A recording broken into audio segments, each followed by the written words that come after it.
16 साल का बच्चा लड़का कहता है कि मैंने वैतरणी नदी को देखा है, मैंने खून की उबलती हुई नदी को देखा है और मुझे अब वो रास्ता पार नहीं करना। वो डर से सहम जाता, रात रात भर सोता नहीं। उसके परिवार वाले, उसके माता पिता उसे देखकर बहुत बेचैन रहा करते। वो बार बार अपने बेटे से पूछा करते, लेकिन उन्हें कुछ भी समझ में नहीं आता है। और उसके बाद जो हुआ उसे सुनकर माता पिता दंग रह जाते हैं और बहुत ही ज़्यादा गाँव वाले अब उस पर विश्वास करने लगते हैं और जैसा वह कहता है वैसा ही सब मानने लगते हैं। ये एक ऐसी सच्ची घटना है जिसे मैं आपके सामने लेकर आई हूँ। इसे सुनने के बाद आपके जीवन में ज़रूर कुछ ना कुछ बदलाव आएंगे। नमस्कार, मैं महक चौधरी आज आपके सामने फिर से पुनर्जन्म की एक सच्ची कहानी लेकर आई हूँ। आज की कहानी शुरू होती है उत्तर प्रदेश के शहर गोरखपुर से। यहाँ पर एक बहुत ही मध्यम वर्गीय परिवार होता है, जिस परिवार में एक बेटे का जन्म होता है। और जब बेटे का जन्म होता है तो वो हमारा भारत देश पुरुष प्रधान देश है। बेटे के होने पर बहुत ज़्यादा खुशियाँ मनाई जाती हैं और अपने सामर्थ्य के हिसाब से वो परिवार भी बहुत खुशियाँ मनाता है। अपने बेटे का नामकरण कराते हैं और बहुत खुशी खुशी सारे फंक्शन को करते हैं।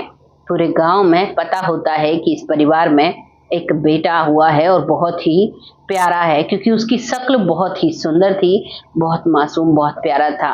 आमतौर पर बच्चे सभी प्यारे होते हैं, लेकिन कोई कोई बच्चा एक अलग ही अपनी एक उसकी जो देखने का तरीका होता है, उसकी जो एक्टिविटी होती है, उनसे बहुत ही प्यारा लगता है। वैसा ही आज की घटना में होता है। वो पूरा परिवार बहुत खुशी मनाने के बाद अब अपने बेटे को धीरे धीरे पालने पोसने लगता है। धीरे धीरे वो बच्चा बड़ा होता है, लेकिन उस बच्चे के साथ एक बचपन से ही परेशानी थी। जब वो रात को सोता तो वो सपने देखा करता। जब तक वो बोलना नहीं सीखता है तब तक तो वो ऐसे सपने देखता कि मतलब परिवार वालों को ऐसे लगता कि हमारा बच्चा किसी चीज से डर रहा है। वो बोलकर नहीं बता सकता था, लेकिन घर वाले सोचते थे कि शायद बहमाता डराती है और ये डर जाता है। आमतौर पर हमारे परिवारों में जब बच्चे छोटे होते हैं तो हम सब यही अंदाजा लगाते हैं, जब बच्चा अचानक रोने लगता है, अचानक हंसने लगता है, तो हम सभी माएँ ये कहती हैं कि बच्चे को बहमाता हंसा रही है। हम भी माँ हैं और भी बहुत महिलाएं हैं जो अपने बच्चे को पाल चुकी हैं, जिन सभी को इस बात का अंदाजा होगा। अब धीरे धीरे वो बच्चा बड़ा होने लगता है, बोलने भी लगता है, लेकिन उसका वो बचपन का वो रोना, वो रात को डरना, वो सहमना वो जारी रहता है। माता पिता इस बात से बहुत हैरान और परेशान थे। अब तो वो बोलना भी शुरू कर देता है, तो उससे पूछते हैं तो बस वो यही कहता है, मुझे वो रास्ता पार नहीं करना, मुझे उस नदी में दोबारा नहीं जाना, मुझे अपने जीवन को सफल बनाना है। एक 4-5 साल का बच्चा जब ऐसी बातें करता है तो घर वालों को बहुत हैरानी और परेशानी तो होगी ही, क्योंकि बच्चे उस उम्र में अपने जीवन के बारे में कुछ नहीं सोचते हैं, वो बस खेल कूद में मग्न रहते हैं। धीरे धीरे वक्त निकलता है। अब वो लड़का बड़ा हो जाता है और वो 15 साल का हो जाता है। 15 साल का हो चुका था, लेकिन आज भी वो सोते समय डर जाया करता, सहम जाया करता और रोने बिलखने लगता। उसकी माँ जब बार बार पूछती है तो वो यही बात कहा करता। अब गांव में ये बात फैली हुई थी कि उनका बच्चा इस तरीके से डरता है, उसका कोई निवारण हो। गांव में सभी मिलनसार लोग होते हैं और एक दूसरे की मदद करने के लिए हमेशा तैयार रहते हैं। अब ऐसे ही गांव गांव वो बात फैलती है। तभी जो वो लड़का है, उस लड़के का नाम अवधेश रखा जाता है इस जन्म में, जो कि उत्तर प्रदेश के शहर गोरखपुर में रहता है। अब अवधेश के जो पिता का एक दोस्त है, वो कहीं दूर शहर से वहां पर आता है। जब वो आता है, उस रात उनके घर रुकता है, तो वो बच्चा वैसे ही फिर से डरता है। तभी वो व्यक्ति कहता है, तुम्हारा बेटा ऐसे क्यों डरता है, ऐसे क्यों सहम जाता है। तभी उसका पिता कहता है कि पता नहीं, तब से पैदा हुआ है तब से ऐसे ही डरता है, ऐसे ही हमेशा घबराया हुआ रहता है। वो समझ जाता है। वो कहता है कि मेरे एक गुरुजी हैं जो हर चीज को जानते हैं, मुझे लगता है इसका पिछले जन्म का कुछ इसे याद है, इस वजह से ये डरता है। अब पिता उसकी बात मान लेता है और उस गुरुजी का पता वो पूछते हैं। उस गुरुजी का पता पूछने के बाद अब उस गुरुजी के पास अपने उस बेटे अवधेश को लेकर वो पहुंचते हैं और अवधेश को लेकर जब उस गुरुजी के पास उसकी जो कुटिया थी वहां पर पहुंचते हैं तो वहां पर वो बैठते हैं और बैठने के बाद जो गुरुजी हैं उन्हें देखते ही पहचान जाते हैं। लेकिन वो लड़का कुछ नहीं समझ पाता है और वो लड़का उनके पास बैठता है। जो गुरुजी हैं वो एक मुट्ठी चावल उसके हाथ में देते हैं और उसके सिर पर हाथ फिराते हुए कहते हैं कि बेटा आंखें बंद करो और जो जो तुम्हें परेशानी है वो सारी बातें बताओ। वो गुरुजी जिस तरीके से उनसे बात करते हैं, कुछ मंत्रों का आवाहन करते हैं और वो लड़का सब कुछ बोलना शुरू करता है। जब वो लड़का वो सब कुछ बोल रहा था अवधेश, तो उसका पिता देखकर उसकी आंखों में आंसू आ जाते हैं। उसकी माँ भी वहीं पर बैठी हुई थी और उसके पिता का वो दोस्त भी वहां पर बैठा हुआ था। अब वो दोनों बैठे हुए थे, तीनों लोग वहां पर, चौथा वो लड़का। और जब वो बोलता है तो वो सब सुनकर हैरान होते हैं। वो बताता है कि मेरा पहला जन्म इंदौर के एक छोटे से शहर में हुआ था।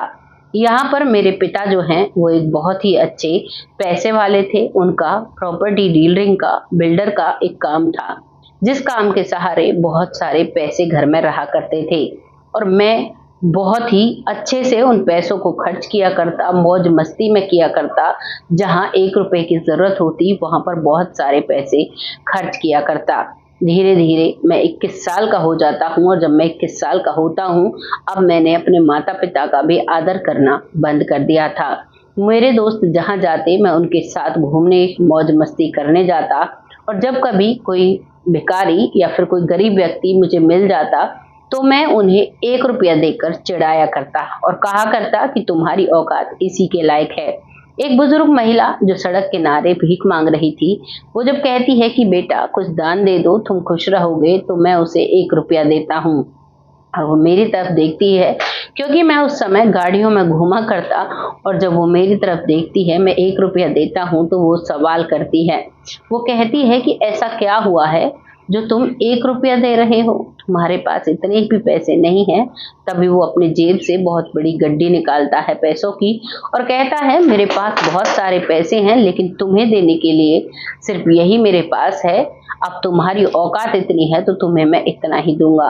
वो बुजुर्ग महिला असहाय सी नजरों से मेरी तरफ देखती है और वहीं उस 1 रुपए को लेकर चुपचाप बैठ जाती है। मैं वहां से उसका मजाक उड़ाता हुआ वहां से चला जाता हूँ और ऐसे ही मेरी दिनचर्या चलती है।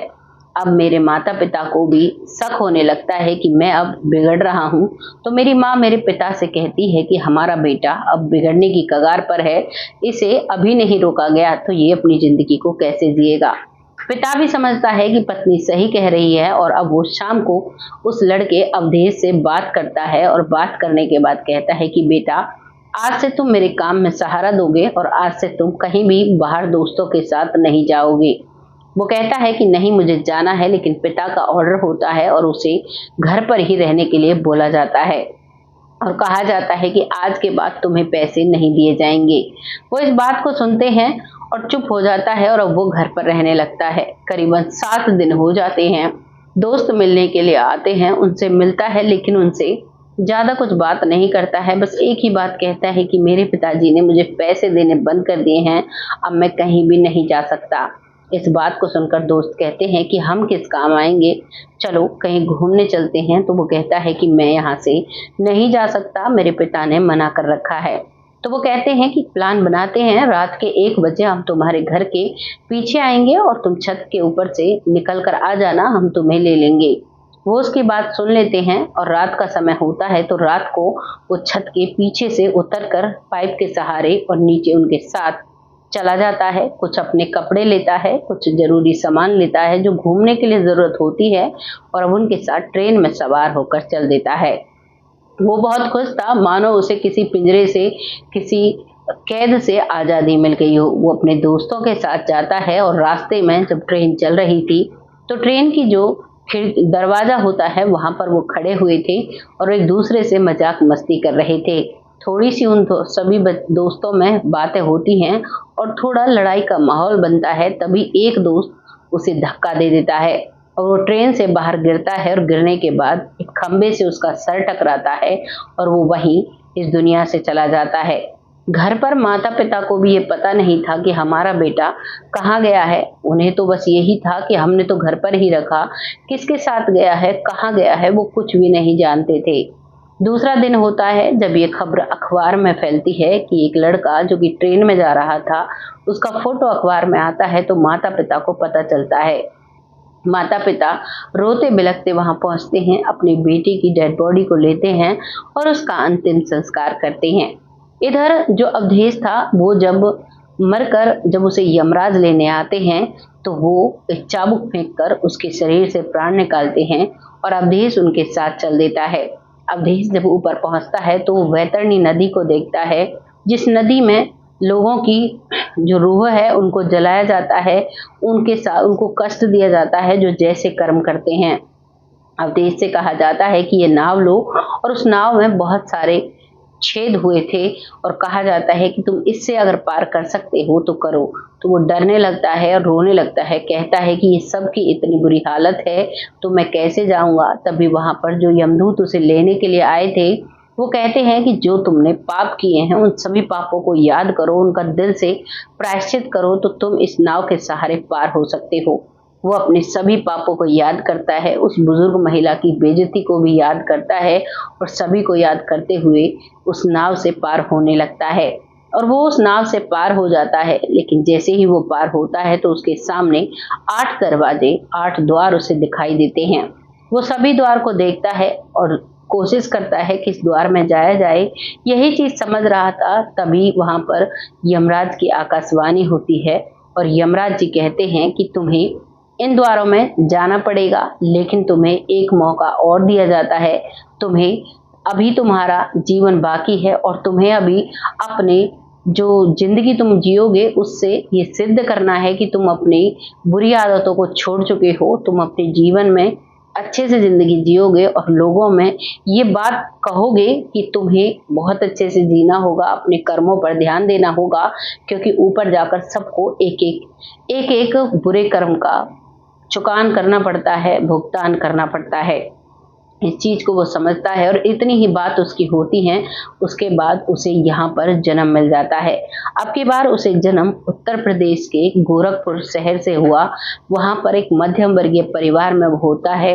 अब वो जब ये सारी बातें कहता है और जब वो होश में आता है तो उसके माता पिता सब लोग इस चीज को जान चुके थे। वो कहता है कि मेरा जन्म जो दोबारा हुआ है वो अच्छे कर्म करने के लिए, मानवता को बचाए रखने के लिए हुआ है और लोगों को जो भगवत मार्ग है उस पर ले जाने के लिए हुआ है। मुझे सभी को ये समझाना है कि वैतरणी नदी में कितना बुरा इंसान को तड़पना पड़ता है। भले ही हमारी देह हमारे साथ नहीं होती, लेकिन फिर भी हमें वहां पर बहुत कष्ट होता है। अब जो महाराज हैं, जो गुरुजन हैं, जो संतजन उन्हें समझा रहे थे, उनकी बातों को सुन रहे थे, वो भी कहते हैं कि हाँ, हम सभी जीवात्माओं का जन्म जो होता है वो भगवत मार्ग पर चलने के लिए होता है, लेकिन बहुत से लोग इस चीज को भूल जाते हैं।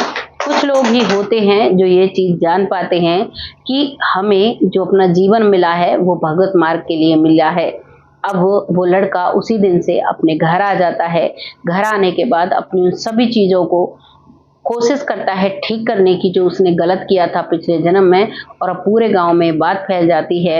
बहुत सारे यंग एज के लड़के उसके पास आते हैं, बुजुर्ग महिलाएं, और उससे बातें पूछते हैं और अपने जीवन में सुधार करते हैं। हम इस कहानी को आप सबके सामने इसीलिए लेकर आए हैं कि आप लोग इनसे कुछ जानकारी लें, अपने कर्मों पर ध्यान दें, क्योंकि हमारे कर्म ही होते हैं जो हमें जीवन में दुख और सुख का एहसास कराते हैं। अगर हम अच्छा कर्म करेंगे तो हमें फल अच्छा मिलेगा, और अगर हम बुरे कर्म करेंगे तो हमें भुगतान बुरा करना पड़ता है। कहानी यहाँ समाप्त हो जाती है। आपको ये कहानी कैसी लगी कमेंट सेक्शन में जरूर बताइएगा, लोगों के साथ शेयर जरूर करिएगा। हमारे बहुत से ऐसे बहुत अच्छे व्यूवर हैं जो बहुत प्यारे कमेंट करते हैं, बहुत आशीर्वाद हमें देते हैं। उन सभी के लिए भगवान से दुआ करती हूँ, सभी स्वस्थ रहें, अपने जीवन में खुश रहें, सब खुशियाँ उनको मिलें और अच्छे भगवत मार्ग पर सब चलें। बहुत जल्द ऐसी ही किसी सच्ची और अच्छी स्टोरी के साथ आती हूँ। तब तक आप सब खुश रहें, आबाद रहें। तब तक के लिए जय हिंद, जय भारत।